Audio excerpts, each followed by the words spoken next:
Ready? 9 o'clock. All right, it's 9 o'clock. Let's get this to order.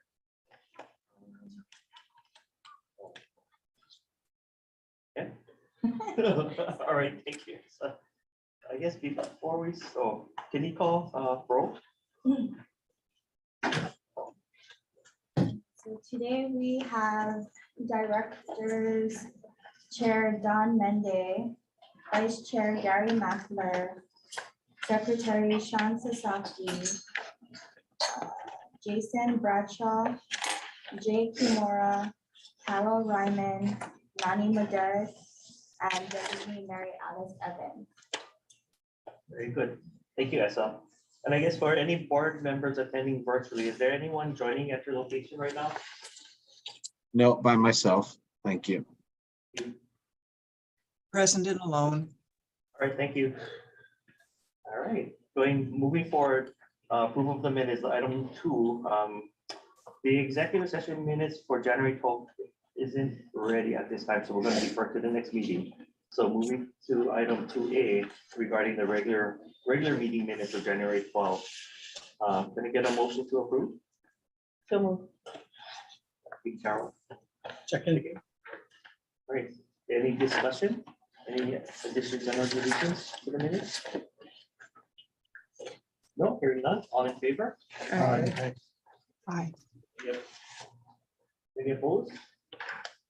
Hearing none, motion carries. All right, I guess before item 3, can you go over the public testimony rules? Thank you, Chair. Anyone wishing to provide oral testimony should indicate that to the chair. Oral testimony will be limited to 3 minutes, subject to the discretion of the chair. Your oral testimony must be on a matter that is on the board agenda. As you begin your oral testimony, you should identify yourself and spell your name for the record. After 3 minutes, I will call time. At that point, you will have another 15 seconds to conclude your testimony. Please note that this opportunity is for you to communicate your concerns to us. If you ask questions during your oral testimony, neither the board nor staff is required to respond or answer to your question. Finally, for anyone wishing to submit written testimony, instructions for doing so are on the front page of the agenda under the section entitled Public Testimony. Thank you for your cooperation. Thank you. All right, moving on to item number 3A. This for action is to approve the subordination of the rental housing revolving fund loan to an additional permanent capital loan in the amount of $10 million for the Oleo Apartments project located in PA Maui, CMK 239-001-157 and 158. Motion. So moved. Second. Thank you, Gary. Before we start, is there anyone that wants to deliver any public testimony on this item at this time? No? Okay. Chris, are you up? Yeah. All distinguished members, chair, board, all for the opportunity. What's great about this is Kino Leo, it is 186 units. What we're looking at is 61 years of affordability. They do need $10 million to actually, they are already complete. They have tenants that have moved in. They need the 10 million because it costs quite a bit more due to obviously construction, vertical, first off, site work. The profits were dropped, but if we run through this, this addition of the permanent taxable loan, it's not going to impact the senior loan. It does impact our rental housing revolving fund because we're now in a different situation with priority. However, it doesn't negatively affect the project. And we are comfortable with moving forward So the subordination to the rental housing revolving fund loan in the amount of 10 million, staff does say that we move forward. And if you have any questions, I believe Claire is here. Yes, hi Claire. To answer. Chair, Chris did alert me that there is a typo on item C1. So there's an extra 0 there earlier, so he did alert me to that error in the Oh, yes. correction. So it's not 500 million. No, No, it's not 100 million, it's 10 million. Yeah, not 100 million. this My is on the apologies. 50 million on C1. Yeah. So that I'm crossing out, and if we can, Thank you, Chair. yeah. Any of the board members have any questions? Sure. So, Chris, with the subordination of the rental housing revolving fund loan, the addition of $10 million of debt, did the applicant submit a revised pro forma? Yes. And what was the debt service coverage ratio? Well, it met the minimum of 1.15. Okay. Yeah. Okay, just wanted to, Yeah, no, thank you for asking that. That's very important. Anytime we are subverting to not only our senior, but the rental housing revolving fund, it is a question to be asked, and it could be a cause for concern. However, given the systemic economic environment and projects having to really come to completion, excuse me, and I'm so sorry about that.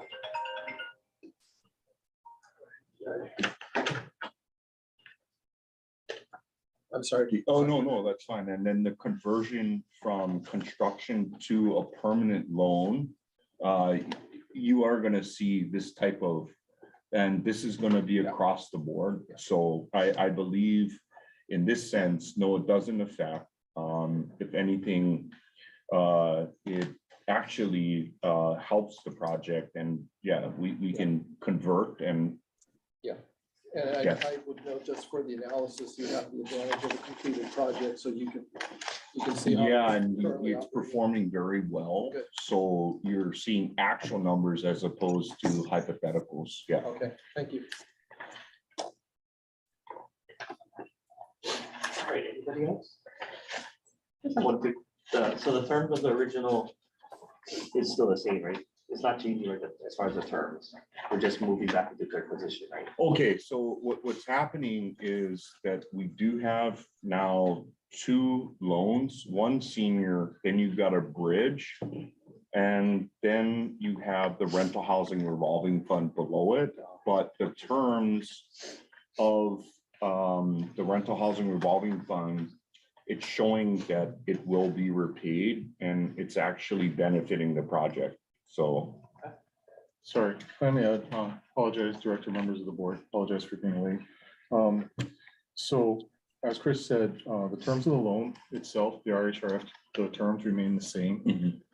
As Chris went through, this actually benefits the project. Director Mackler, you mentioned, we now have the benefit of actual performance of the project. So I apologize, this is mentioned already, but the RHRF is now projected to pay off 10 years sooner than before. And that's mainly due to actually having actual income due to actual performance of the project now versus what was budgeted in 2018. So because of we have actual performance now, and the project has secured Section 8 vouchers that increase their operating income. So that allows the RHRF to be paid off sooner. And actually, if you do a side-by-side comparison in year 40, at which time under this new proposed model, in year 40, the RHF would already be paid off, but side-by-side comparison, the debt service for the senior loan actually improves to 2.4 under this new model as opposed to 2.29 in the earlier model. So that's why we feel it's acceptable to move forward with this. All right. Thank you. Anybody else? Cool. Chair, I do want to mention that Claire is here, and if you have questions, she can, yeah, you know. Unless you want to opine. make a statement how the project is going? Sure. Oh, here. Yeah.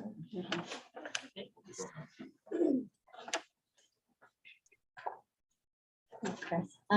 Yeah, Claire Casals, I'm with Pacific West Communities. We're based out of Idaho.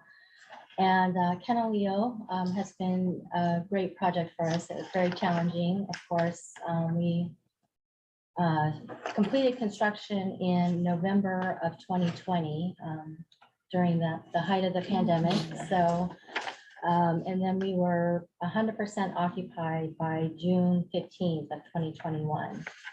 And it remains fully leased up, very low vacancy.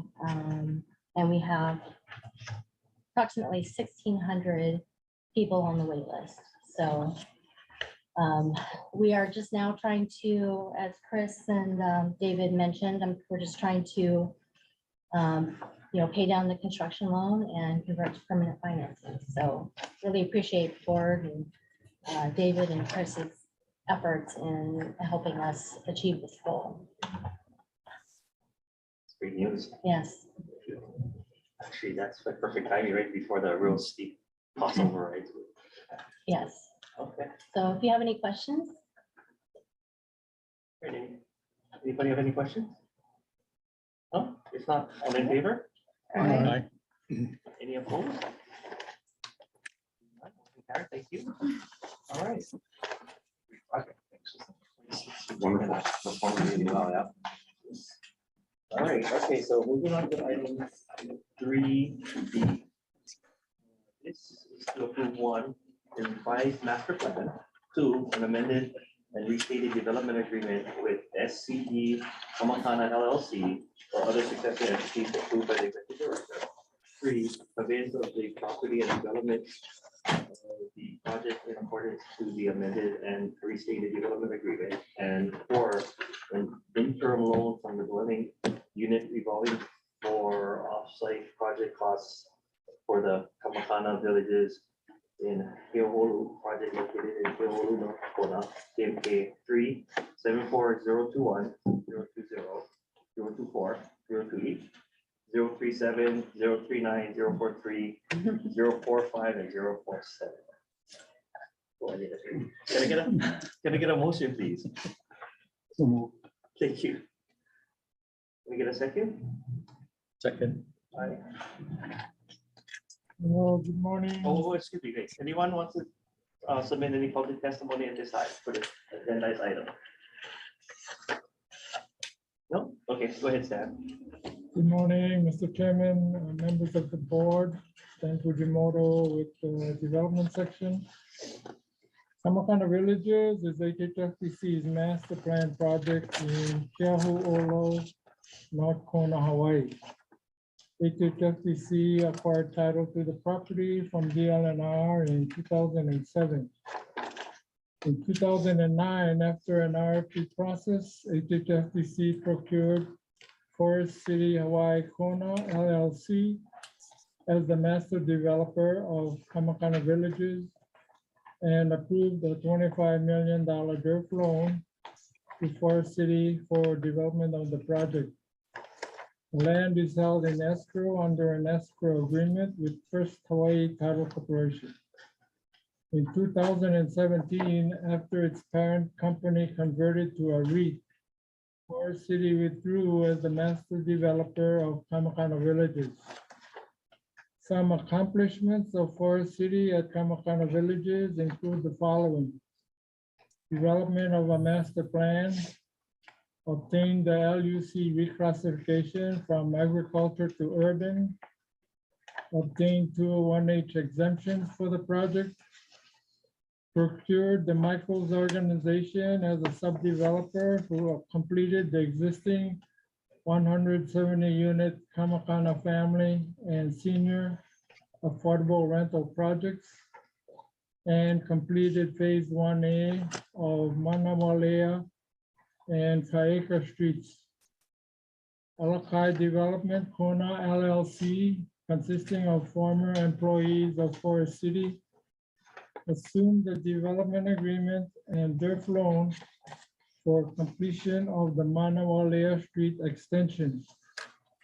The Manawalea Street extension was completed and dedicated to the county in 2019.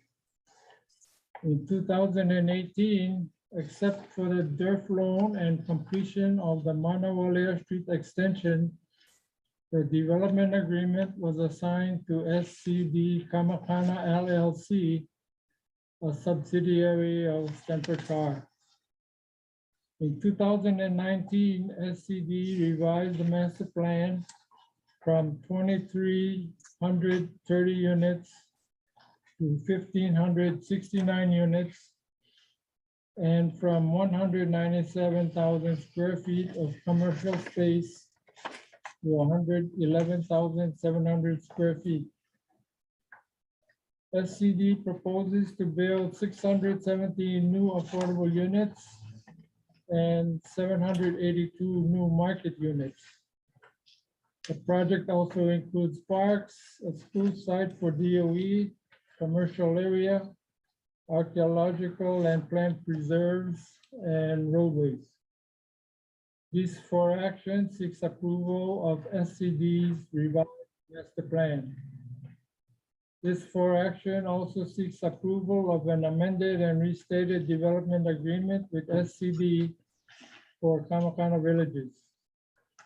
In general, the development approach with SCD is the same as it was with Forest City.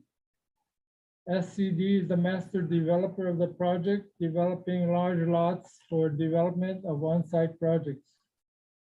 A DERF loan is initially needed to pay for certain off-site costs until sales of development lot commences.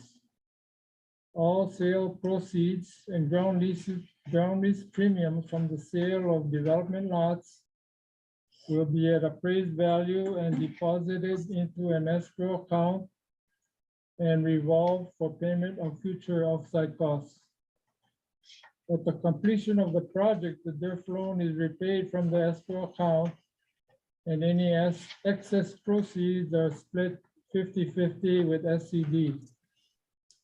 Other major terms of the proposed development agreement are as follows. Completion date of December 31, 2035, which may be extended for 5 years if SCD completes at least 500 affordable units. Both for sale projects may be developed in fee simple, commercial, residential, rental, or mixed-use projects without a for sale component will be developed under 65-year ground leases at minimum lease rents approved by this board on November 18, 2021. More than 50% of the units shall be affordable at 140% or below the AMI. The affordable for sale units shall be subject to HHFDC's buyback and shared appreciation requirements. Affordable residential rental projects shall be affordable for the term of the ground lease. SCD will be reimbursed for third-party costs up to closing of the DERF loan at 10% IRR. HHFDC reserves the right to terminate the development agreement if SCD does not obtain all approvals necessary to develop well site number 4 and to proceed with on-site projects within 6 years from the date of the development agreement. SCD may terminate the development agreement at any time due to infeasibility. SCD is to pay the project management fee of 5% of off-site project costs. SCD to be paid a sales incentive fee of 3% of the sales price of development lots sold to third-party developers in lieu of any broker's commissions. Based on Stanford Carr's partnership with HHFDC at Kapolei, the sales prices of development lots developed by SCD or its affiliates for the for sale projects will be deferred until the sale of the completed units to the homeowners. On-site for sale projects developed by SCD or its affiliates for residential projects shall be subject to a cost certification and a 12% profit to SCD. Any excess proceeds will be split 50-50 between HHFDC and SCD. Currently, there is no water to develop projects at Kamakana. This for action also seeks approval of $3 million out of a total DERF loan requested of $15 million for offsite costs for the project. The objectives of the $3 million DERF loan are as follows. Reimburse SCD for third-party offsite project costs to date with a 10% IRR pursuant to the development agreement. Provide a budget for ongoing third-party property management expenses and provide for costs for SCD to seek approvals to develop well site number 4. Some major terms for the proposed DERF loan include the following. The amount is $3 million, interest rate 0%, loan fee 1 point, loan term, a completion date described in the development agreement unless otherwise extended by the executive director. Some special conditions for the DERF loan. SCD's overhead, project management fee, and profit, if any, shall not be paid from the DERF loan. The DERF loan is limited to off-site project costs only approved by HHFDC. The DERF loan shall terminate if the development agreement is terminated. HHFDC may terminate the DERF loan if SCD does not obtain all the approvals necessary to develop well site number 4 and to proceed with on-site projects within 6 years of the date of the development agreement. And the DERF loan will be forgiven if the project is determined to be unfeasible as approved by HHFDC. This for action seeks approval of the following substantially as discussed in the for action. Approval of SCD's revised master plan. Approval of an amended and restated development agreement with SCD. Conveyance of the property and development of the project in accordance with the amended and restated development agreement. A DERF loan subject to up to $3 million, a DERF loan of up to $3 million for pre-development project costs, subject to the following. Execution of the DA and loan agreements, loan documents within 1 year of this for action, unless otherwise extended by the executive director. Completion date of December 31, 2035, unless otherwise extended by the executive director. Availability of DERF funds. Approval and release of DERF funds by the governor. Stanford Carr is here with Daniel Sandemeyer, and we are available for questions. Thank you, Stan. This is definitely a complicated deal. Is there any questions from the board? I have one or two, actually. Hey, good morning, Stanford. Gary. Morning. So Morning, on Chair. your, Vice Chair. your current zoning is agriculture. No, it's all entitled. Be a It is 201H. Oh, okay, I wasn't sure reading through the for action. I saw you had a final EIS. That was done previously. It's, Is it still yes, it's, valid? it's all, we're following the original entitlements of the Okay. 201H. What we did is redesign the master plan more conducive to the topography of the property as well as the historical and archaeological constraints. So that therefore the reason of the lesser amount of units, Okay, but more conducive to the topography of the hillside there. okay. So you don't need a 201H at this point. No, we can live with, what we really need to do is focus on is, we've been hung up with the expiration of the water agreement with the county Department of Water Supply. We have an approved and drilled well KFU number 4.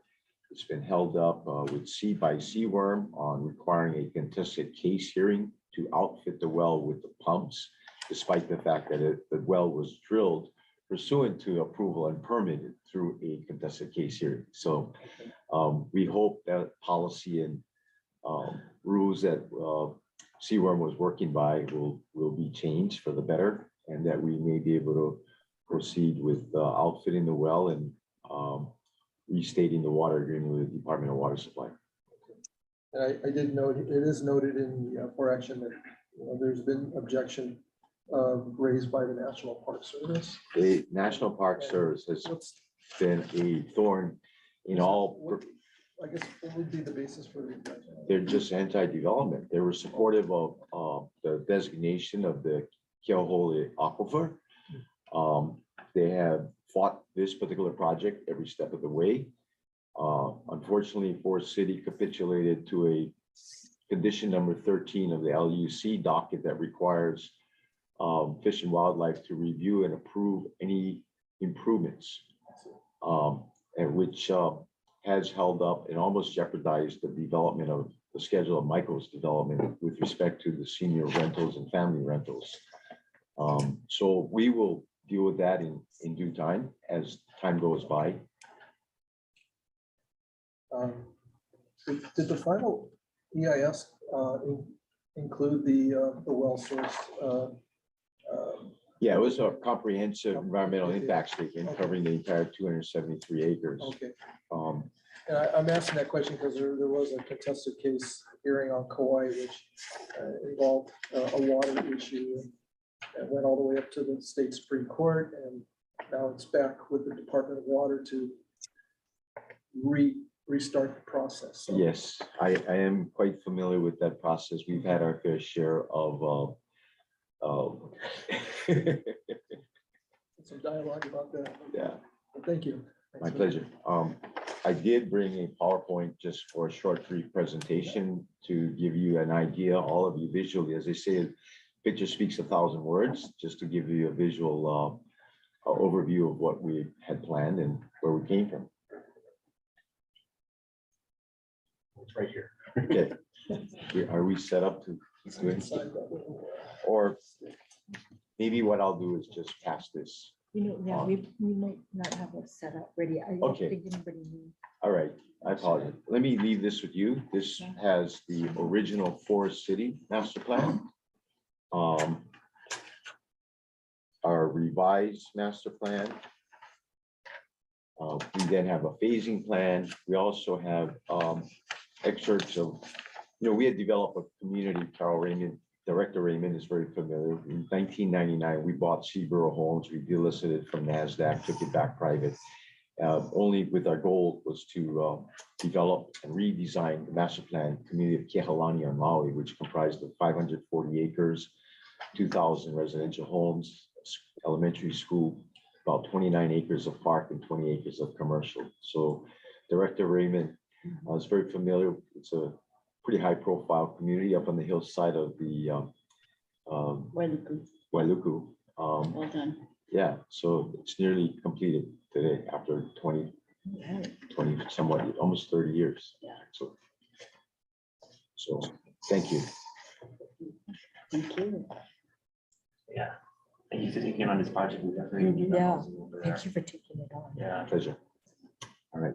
Any other questions? Stan. No? All right. All in favor? Aye. Any opposed? So thanks to Stan for all the work. Yeah. on this. Gosh, Thank this you, is a Stan. complicated deal. Yeah. All right, motion carried. All right, thank you, everybody. On to item number 4.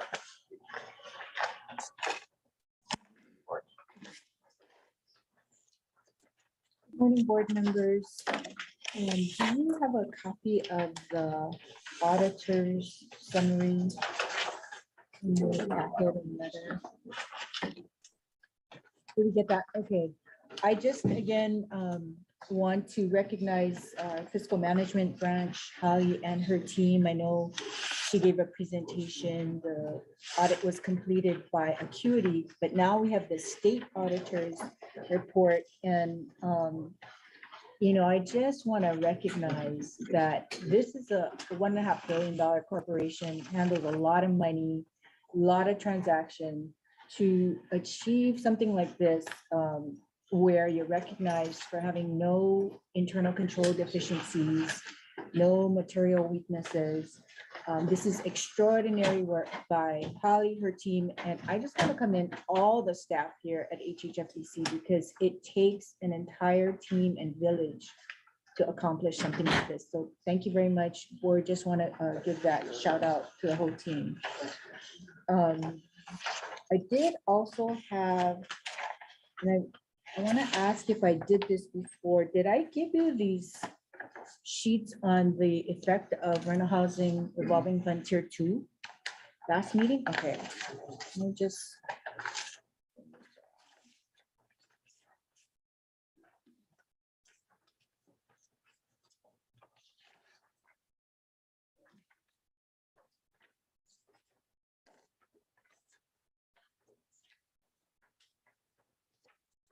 So what you have before you is just a snapshot of what the effect of the rental housing revolving funds tier 2. So this tier 2 addresses the workforce, the above 60% to 100% AMI. And if you look at the top left-hand corner, it actually increased almost 50% the value of the awards we can make. To under about almost 700 million to over $1 billion in awards through the tier 2. And then down below, the LIHTC units increased year over year. We're at over 2,000 units in 2022 versus less than 1,000 in 2021. The number of projects we awarded increased almost 70% year over year, from 9 projects to 15 projects. And that additional, projects that we got was only because, as board members, the private activity bond cap stops us in our tracks with LIHTC. But rental housing revolving funds tier 2 lets us go forward with that financing pipeline and contributed almost 760 more units. And to the right just gives you a breakdown of the projects. So you see, of course, Oahu, with the biggest population, has the lion's share. But what's different is for 2022, we actually got Kauai on the map. So, yeah, so every county had projects with 2022. So again, I want to commend David and his team. This is a brand new team, basically, at HHFDC. And I just want to commend David and his leadership. We've got a new team. He's doing excellent work to pick up the pace where the last group is extraordinary. So thank you, David. Okay, any questions? Tier 2? Good information. Okay, it's nice to see. It's very visual when you get to see it this way, the power of tier 2. Okay, we have Cynthia that was going to give us. I believe she's online. Okay, Cynthia, are you there? Are you going to walk us through, because it is legislative session? She's going to go over some of the key bills this session. I can start to walk you. Members, in your packet, do you have a list of the legislative bills?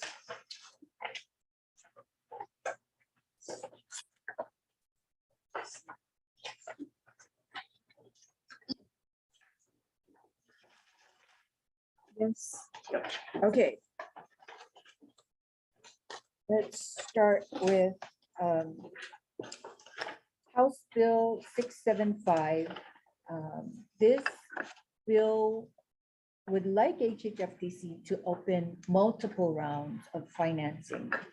And we really want to try and offer that too, but there's several issues. Number one is capacity, which, you know, we were given extra positions, but as David can attest to, it is awfully difficult to find people with LIHTC bond financing, multifamily financing background. We actually were engaged with someone from another housing finance agency to lure them to come here.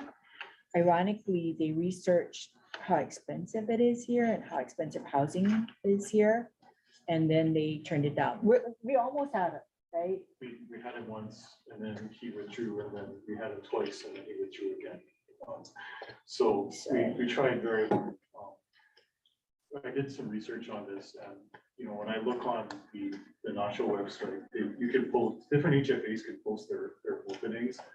There's about now 17 openings across the country for LIHTC underwriters.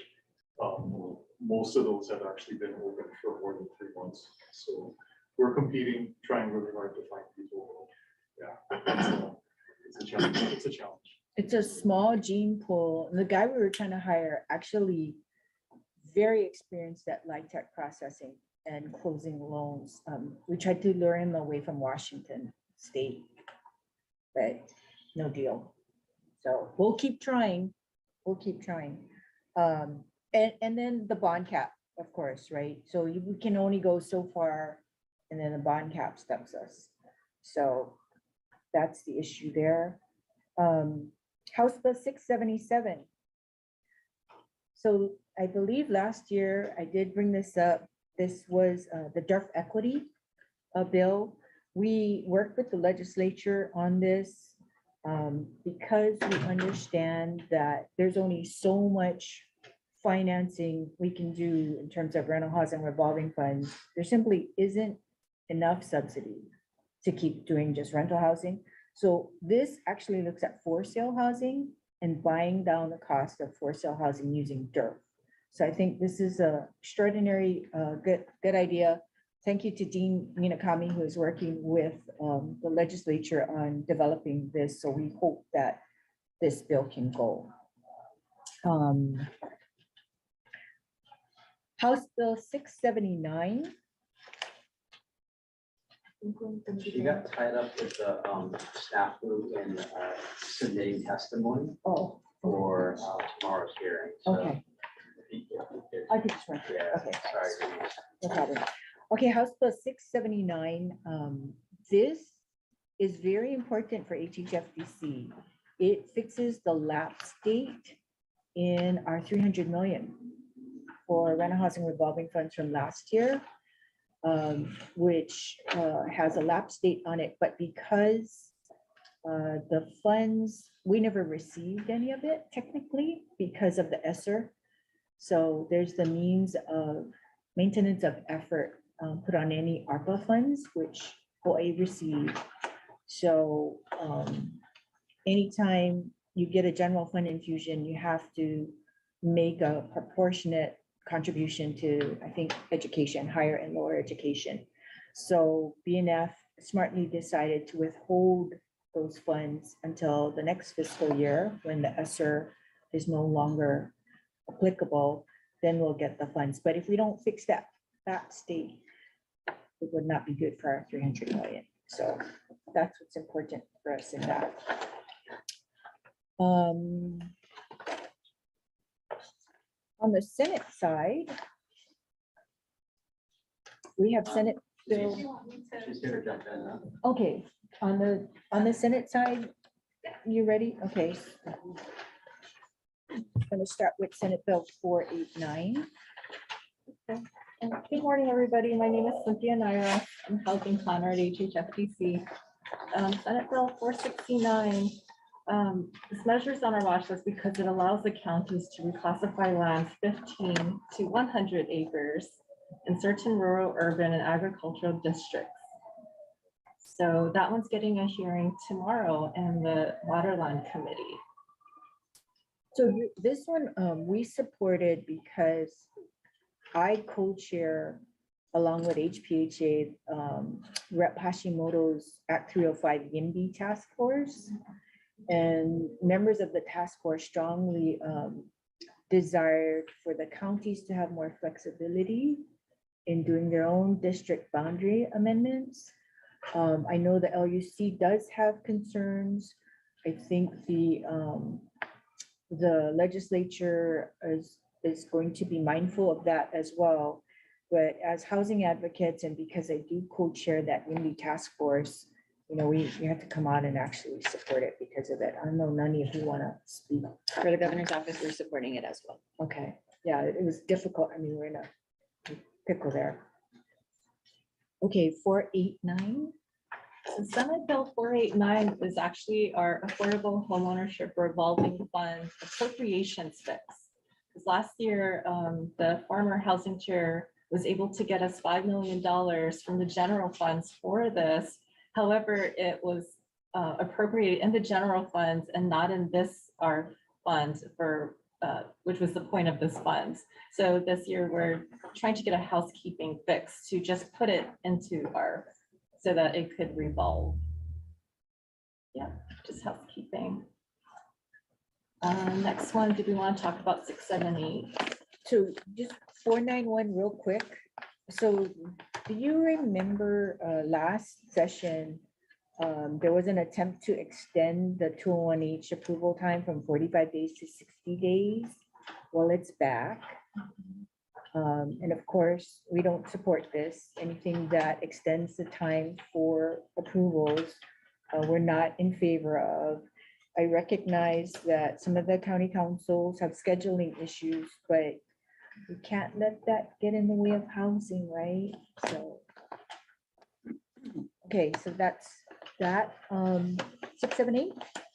So 678 increases conveyance tax rates and it removes the cap on the $38 million that gets allocated to the rental housing revolving funds.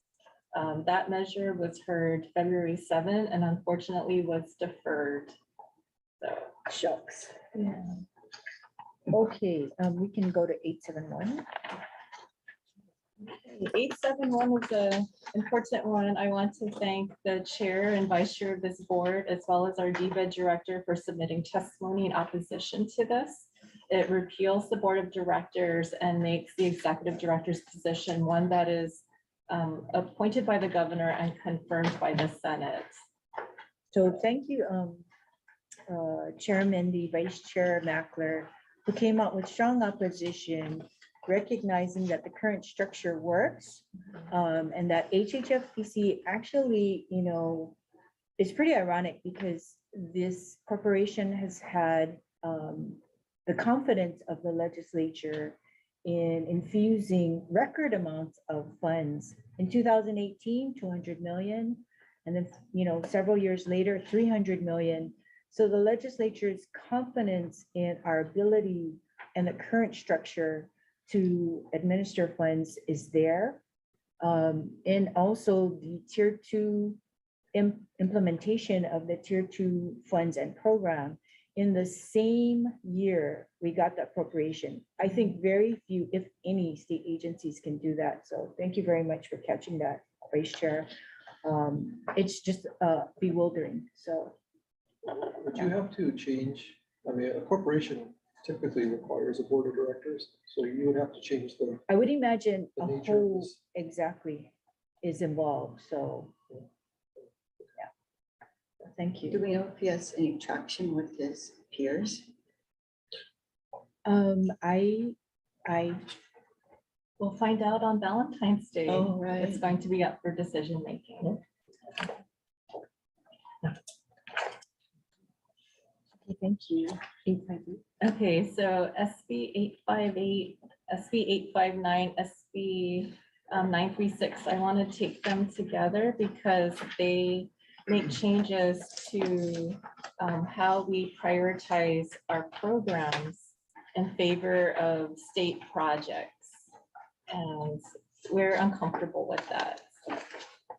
We don't want to give anybody an unfair advantage because the funding rounds are a competitive process. I have a quick question about that. Sure. Isn't the the QAP, I mean, I know there's certain criteria that are mandated by, under the IRS code, but are the other criteria administratively determined as opposed to legislatively? So, Because this is like a legislative yeah, so- mandate to put in a, right. A preference for, this would be a preference for any state-owned facility. So in this case, it would be public housing facilities.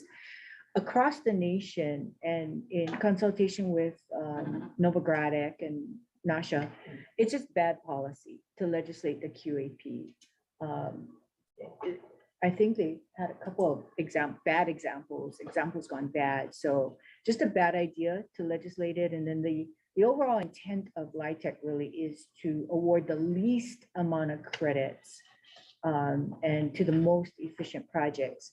So this could undermine it. So there are concerns with this. David, I'm sorry, did you want to? No, I was just gonna echo what you said. Yeah, it's basically, our criteria are set up, the QAP gives an overall show of what needs to be done for the IRC code. Additional items that we put in there are administratively added, but we try to leave it so that it stays true to the intent, which, as Executive Director mentioned, is to award the least amount of credits for the most efficient projects. And if you start adding priority levels, that, could definitely jeopardize doing that. Public hearing too, right? There's no public input there. So any changes to the QAP, as Chris mentioned, do require. And it would. Okay, that's all we have. Thank you. Thank you. Board members, any questions?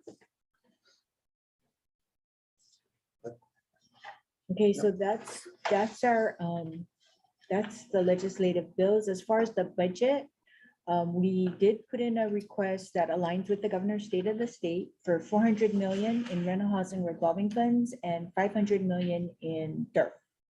So it's going through the legislative process right now. And that's kind of where we're at.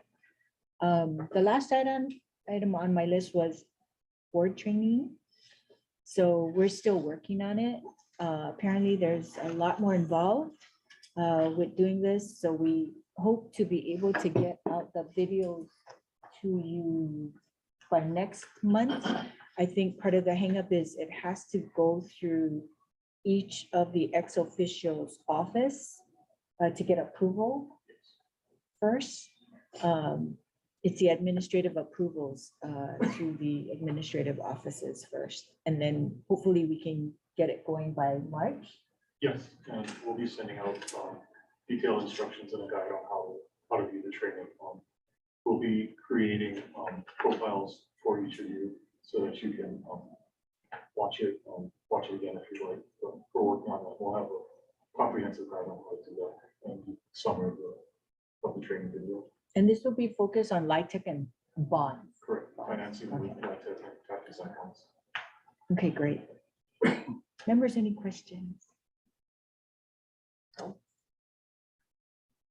Okay, if not, that concludes my report. And I just want to conclude by thanking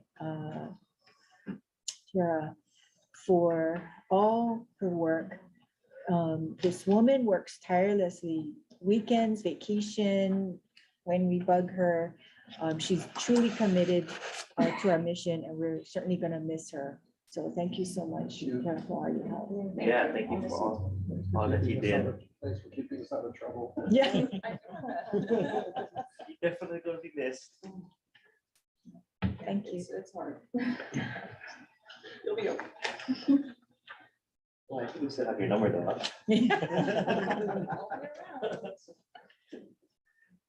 All right, so I guess if there's nothing else, I guess thank you Karen, for all you've done for us.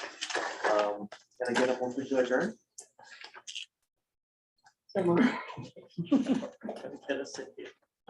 Second. Thank you, John. All in favor? We are adjourned.